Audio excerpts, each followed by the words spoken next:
Welcome to Ridhima kitchen. வாங்க இன்றைக்கி நம்ம வீட்டில் ஒரு முழு கோதுமை அடவாக்கலாம். நான் இந்த கோதுமை ஊற வச்சு வச்சுருக்கேன். ஒரு 8 மணி நேரம் ஊற வச்சு நல்லா பாருங்கள், நல்லா சாஃப்ட் ஆயிடுச்சு. ஊற வச்சு வச்சுருக்கேன்.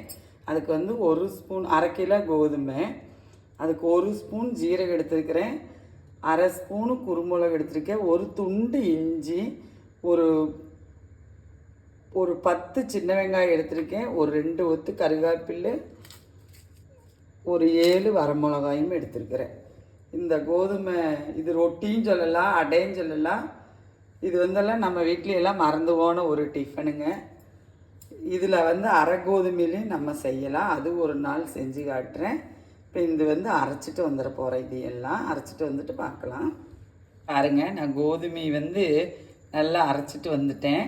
கோதுமை அரைச்சிட்டு வந்தாலும் அந்த தோல் அப்படியே தான் இருக்குது, அந்த ஃபைபரோட இது. வாங்க நம்ம ஊற்றுறதை பார்க்கலாம். இதில் இன்னொரு விஷயம் என்ன தெரியுமா, இதை விட கொஞ்சம் கெட்டியாக ஆட்டிட்டிங்கன்னா கூட ஒரு பெரிய வெங்காயம் கூட கட் பண்ணி போட்டு ரொட்டியாக கூட தட்டிக்கலாம். நான் இப்போ தோசை மாதிரி தான் செய்ய போகிறேன். கல் எனக்கு காஞ்சிருச்சு.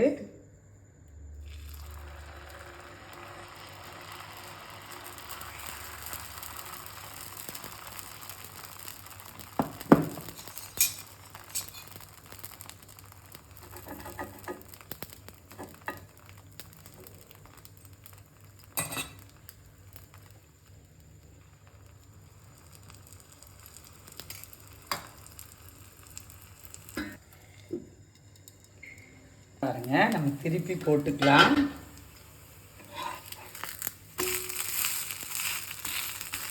இது நல்லா இருக்குங்க. ஈவினிங் ஸ்நாக்ஸ் போல கூட செஞ்சுக்கலாம். ரொம்ப ஒரு ஹெல்த்தியான ஒரு அடை. உங்களுக்கு எண்ணெயெல்லாம் எவ்வளோ வேணுமோ அவ்வளோ விட்டுக்கலாம். நான் கம்மியாக தான் விட்டுருக்கேன். இன்னும் மூட வேண்டாம். திருப்பி போட்டாச்சுன்னா மூட வேண்டாம். பாருங்கள், நல்லா 2 பக்கம் திருப்பி போட்டு நல்லா முருக வச்சு எடுத்துக்கோங்க. இது இன்னும் கொஞ்சம் தண்ணி ஊற்றி நைஸாக வேணுன்னா செஞ்சுக்கலாம். எனக்கு இது இப்படி போதுமான அளவு, அதனால் நான் அப்படி செஞ்சுருக்கேன்.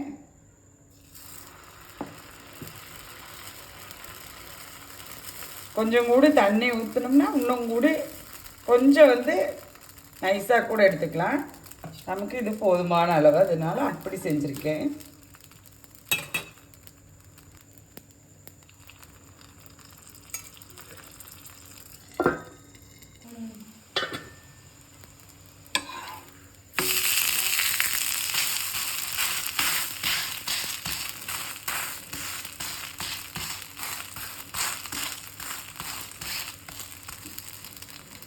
பாருங்கள், இப்படி நல்லா வேக வச்சு இன்னும் என்ன வேணாலும் விட்டு இன்னும் முருக வச்சு எடுத்துக்கலாம்.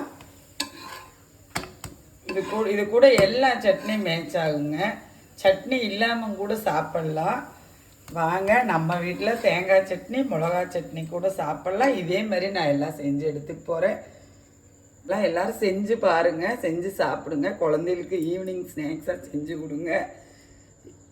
குழந்தைங்க கூட செஞ்சு கொடுத்து ரொம்ப சந்தோஷமாக இருங்க. இதெல்லாம் நம்ம மறந்து போன விஷயம்.